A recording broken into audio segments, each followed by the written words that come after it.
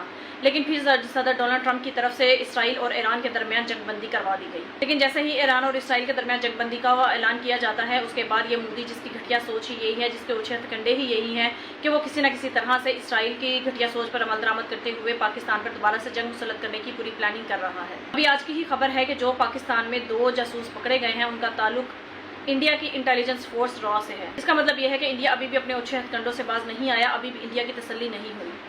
ابھی بھی انڈیا یہ چاہتا ہے کہ اس خطے کے امن و امان کی صورتحال کو مزید خراب کر سکے، اور یہی وجہ ہے کہ انڈیا ابھی بھی پاکستان میں اپنے جاسوس چھوڑ کر بیٹھا ہے اور وہ پاکستانی کمزوریاں ڈھونڈتے پھرتے ہیں تاکہ وہ دوبارہ سے پاکستان پر حملہ کرنے کے لیے کوئی نہ کوئی جواز بنا سکے. پہلے ہی جب پاکستان نے ریٹیلیٹ کیا تھا تو انڈیا کی چیخیں نکل گئی تھی اور پاکستانی فورسز کی طرف سے انڈیا کو منہ توڑ جواب دیا گیا تھا. انڈیا کو مزید رگڑا لگا دیا جاتا تو مودی چپ چاپ سانپ کی طرح اپنے بل میں گھس کر بیٹھ جاتا.